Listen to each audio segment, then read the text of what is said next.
It's showtime, folks. Absolute cinema, baby. We are back. Hello, we're back, department. I would like to file a claim. It is a Blackhawks game day on this very fine fall Sunday. The weather is raining outside. Nice, calm, gloomy weather. It's feeling good. We're feeling good. Good day for Hawks game day. Is that Chicago Bear weather? I believe that's Chicago Bear weather. So we got a Chicago Bears and Chicago Blackhawks game day once again. Thankfully, they're not playing at the same time. On this nice autumn season, right? That's a positive, right? Bears on at 12 at noon, Hawks on at 6. We also got some F1 on it, too. Hope we could see a Max Verstappen win. I will be pulling for that very much, but I'm not sure how much of my viewers really care about F1 content, so we'll stick to the Hawks, maybe a little bit of Bears talk, too, later in the day. But, yeah. Blackhawks playing the Anaheim Ducks on the docket. 6 o'clock start. Good old 6 o'clock start, as Pat Foley would say. And guess who's returning? That man. Yes, Joel Quenneville. Blackhawks legend Joel Quenneville, the second winningest coach in NHL history. It will be back at the UC for the first time since the 21-22 season, I would imagine. First game back in Chicago since the reinstatement. And he is now coaching the Anaheim Ducks, trying to get them out of the rebuild and back into playoff contention. Imagine telling your 2015 self that Joel Quenneville will be coaching the Anaheim Ducks. I mean, that's a team that back in the day, especially in the playoffs, 2015, the big one, where Hawks had some just absolute cinema battles with that team. I mean, especially that 2015 Western Conference Final Series. That was back and forth affair, 50-50. I mean, Antoine Vermette, obviously that amazing clutch game-winning goal he had was big. Jonathan Toews, the 2 goals he had late to force overtime. He lost that game, but still, that was a big moment. Just a back-and-forth series all around, right? Corey Perry, that's when he was on the Ducks, too. Getzlaf, all those guys. And that 2015 Hawks team was just special. It was just special. So, probably the best playoff constructed team. I don't know if it was the best cup team, but it was the best playoff team. That team was just built for the playoffs. And see a lot of teams trying to kind of fit that mold now. I think the Panthers amongst them. So, anyway, that's nostalgia talk out of the way. Let's get to the present. Let's get back to the present here. Anaheim Ducks.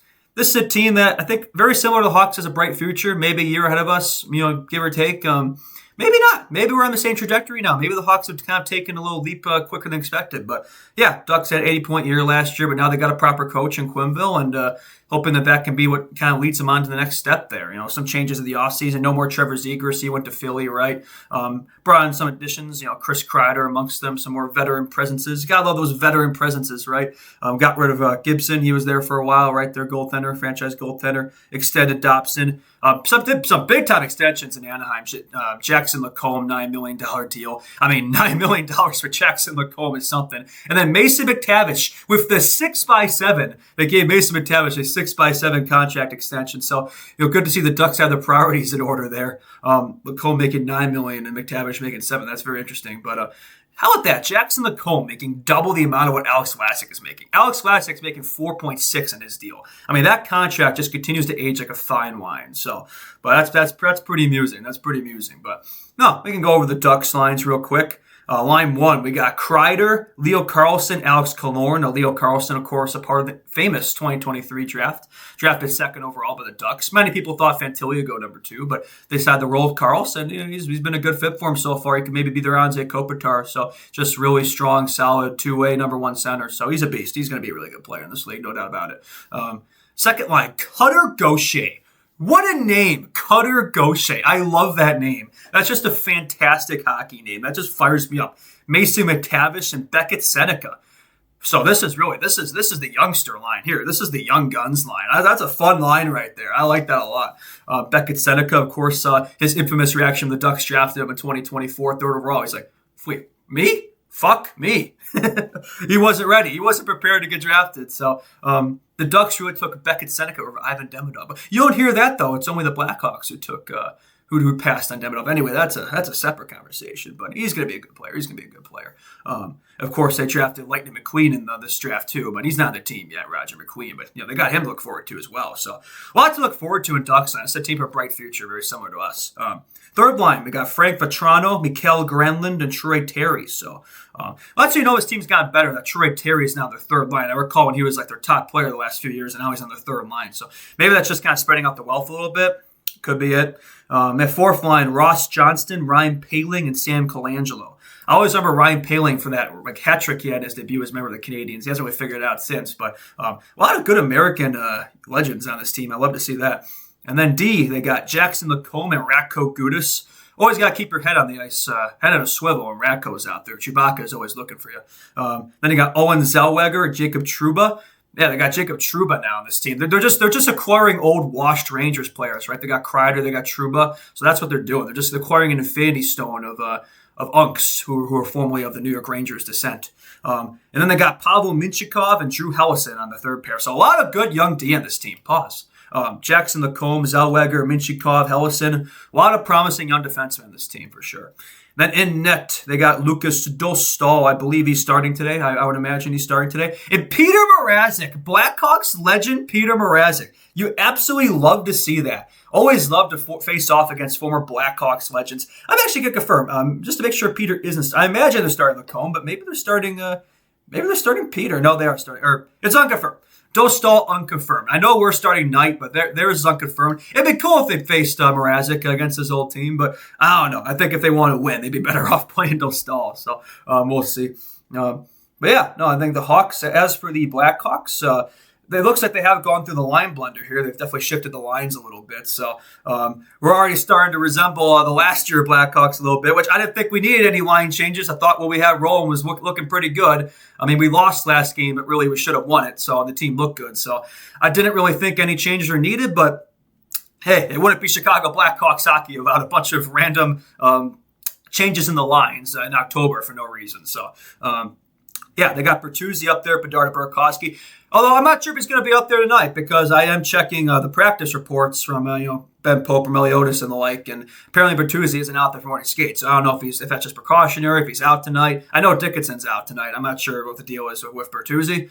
So he might be up in that first line. He might not. If it's not him, I think it's probably going to be Lucas Reichel because they've been playing Reichel on the first power play unit. So it looks like he's a guy who's going to get increased opportunity with some guys out. I know Nick Foligno, I think he's still out too with his family situation. They've cleared Slager, but I don't know if he's back yet. I think they might wait a little bit to draw Slager back in. So still some things to work out there. The second line for now is Teravainen, Nazar, Mikheyev. So that's looking a little different. Then Donato, Reichel, Doc, Green, Lafferty. So they dropped down Doc. I don't know why they dropped down Doc. I thought he was playing well in that first line. I feel like he's been due. I think he's due to probably get on the board here at some point. He actually leads the NHL in hits. Colton Doc leads the NHL in hits at 30. So he's playing the right way. He's playing the way he needs to play if he wants to survive in this league. So you love to see that from Colton Doc. You absolutely love to see that. Not sure why we demoted him, but whatever. He's a guy who probably should be playing like in that type of role anyway. So like that's not really a first line player. So that's probably why. But at the same time, I think if a player's working well in this position, then we understand moving them. But anyway, it's early in the season. You got to find out what works and what doesn't, right? So I get that. And yeah, on D, Vlasic, Renzel, Grzelcyk, Murphy, Kaiser, Levshinov, and Crevier. So it looks like we're still rolling the 11 forward 7D thing. So see how long that goes on for. I mean, this team has so many defensemen in the arsenal. It doesn't surprise me by any means. I think that will change as the year goes along. We call up guys like Oliver Moore, right? But for now, I think there's definitely an extra slot there in the defense compared to the O, especially with where the health of the team is at. So I get that for now. It's been working. It's been working really well. I think especially when you have so many young defensemen, it's not bad to have an extra guy back there just to sort of shuffle up the minutes a little bit, to sort of take off some of the responsibilities and some of the pressure. Right, especially for a guy like Levshinov, right? You don't have to put so much on him. So even Renzel, that's a guy who's playing his first full season. You don't want to just throw everything at him. So inexperienced defense, right? So I think it's a smart play, and it seems to be working so far. So again, how long in the season are we going to do that? I don't know, but so far it's working. So if it ain't broke, don't fix it. And yeah, we're starting Knight again. Spencer Knight's been strong, by the way. I don't think I've glazed him enough. I believe he has like a 220, 920, 220 goals against, 920 save percentage, if I'm not mistaken so far. So They're clearly giving him the bulk of the games. If there was a question whether this be a 1A, 1B tandem, if it be a 60-40 split, it feels like it's been more of a 75-25 split in terms of a starter and backup. So, I mean, with the contract extensions they gave out, I guess I shouldn't be surprised by that, right? Like, Knight is supposed to be the starter of the future. Maybe he can have a Dustin Wolf type season this year, right? You look at what Dustin Wolf did in Calgary. I mean, he's a big reason why that team got so close to making the playoffs and was so much better than people thought. He kind of put the team on his back. And we've seen some nights where Spencer Knight's been able to do that. He's been able to put this team on his back when he's at his best. So, of course, he's a young goalie. There's going to be inconsistencies, right? There's going to be an adjustment period, right? He's not used to playing this many games. But, I mean, you got to learn now, right? You got to learn eventually. He's a 2019 draft pick, so he's not that young anymore, right? He's 24, 25, whatever. So, I think this is the time. This is the time to really, give him the bulk of the games and see what he's got. Show us now. Because there's other goalies here, right? There's Soda, there's Comesso and Rockford look really good. So no one's spot is guaranteed on this team. No one's future on this team is, guaranteed. So especially for Knight on a short-term deal, like this is the time for him to prove himself and show, no, I am this team's franchise goaltender, and I could be the Corey Crawford for this team. So good to see that from Knight. I think so far he's risen to the test and he's looked pretty damn good in the process. So in terms of score predictions, Hawks and Ducks are both mid right now. Hawks are 2-2-2, and the Ducks are 2-2. So pretty even matchup here. Teams both in a pretty similar position, honestly, in terms of the trajectory of their teams. Right, they're coming off of a lot of years out of the playoffs, kind of rebuilding, and now they're both kind of starting that upward climb. Right, the Ducks are maybe a little ahead from that regard, but I think the Hawks' future is probably a little brighter. I mean, not to be biased, but I would say the Hawks' future is a bit brighter, a little more in the arsenal there. But the Ducks are strong too. I'm not sure if I worry about the Ducks or the Sharks. Probably the Sharks, but I don't know. I mean, the way the Sharks have started the season, maybe I shouldn't be worried about them. They haven't even won a game yet. And their coach just said he'd sacrifice his child for a win. Or not sacrifice, he'd give up his child for a win. So is that what positive vibes are? Is that the vibes? Because, the vibes in San Jose aren't looking too hot right now, it must be said.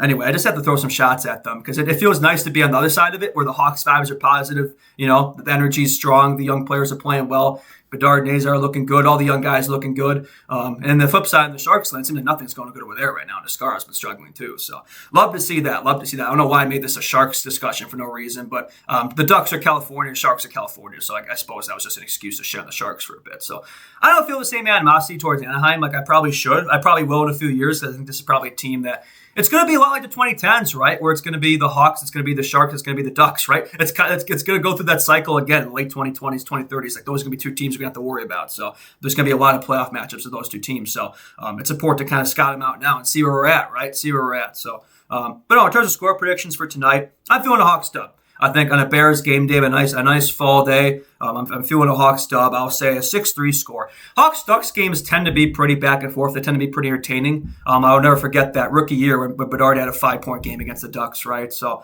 I could see a big game like that. I could just see a cinematic performance tonight. I think we're gonna see that. I think we're gonna feel that. So 6-3 win. I think Doc's gonna get the board. I feel like a big game out of Doc, even though he was dropped down the lineup. I just feel like that guy's due. I think I'm going to see a big game out of the big guns. As you'd expect, I think Bedsy Nazar, I say they both get on the board tonight. I'm feeling a big game. I'm feeling a big game tonight. Positive vibes. Get back in victory lane. I think we were robbed in the game against Vancouver, and that's going to leave a bad taste in their mouths. I think they're going to want to win. The Ducks are going to want to win too, especially Quenneville. You don't think he wants to win going back into those UC doors? Like he's going to be motivated. I'm sure the boys are going to be motivated to win for him, right? So it goes both ways. I think it's going to be a fun matchup. I just have to give the edge to the Hawks here. I hate to be biased, but I've been picking against the Hawks the last few times. I feel like I got to pick for them now. So that's my rationale there. But I think that's all I got for this one. Another guy to look out for, Lucas Reichel, I think. A couple guys out the lineup, right? So I think he could have a big game today. He had a big game against the Blues where he had 2 goals. So I think if it increased opportunity, I think he could have a big game tonight. That's the last point I'll make in the game. But that's all I got. Otherwise, for the Hawks, for the Bears, right? Hopefully they can come away with the win against the Saints. I should probably finish talking here and get this video up so I can actually start watching that game in time. I'm not sure how much views this one's going to get just because I'm sure this will be out while that game's going on and then the Hawks start at 6. So maybe I get up by 11, it'll still get decent traction. But hopefully we'll see another day where the Hawks and Bears both win. We saw it last Monday, and hopefully we can see it again. I mean, can it happen again? Was it just a one-off, or can it happen again? We shall see. Anyway, that's all I got for this one. Thank you so much for watching. Be sure to like and subscribe if you're just happening upon this video. Share it around. Share it with a friend, right? Tell a friend. We've passed well over 420 subs now. It was nice to pass that 420 milestone. That's a big one, right? So 500 is the next big one, right? Can we get 500 by Halloween? I think we can. I think we can pass 500 subs in here by Halloween. So I appreciate your support a ton. And we'll be back tonight. We'll be back tonight for the post game, right? 6 o'clock game. So game will end at 8:30. So maybe a 10 o'clock post game maybe? Yeah, maybe 10 o'clock. We'll see. We will be there. We will be there. Anyway, that's all I got, fellas. I will see y'all in the next one. Bye-bye. Boop. Quack, quack, quack.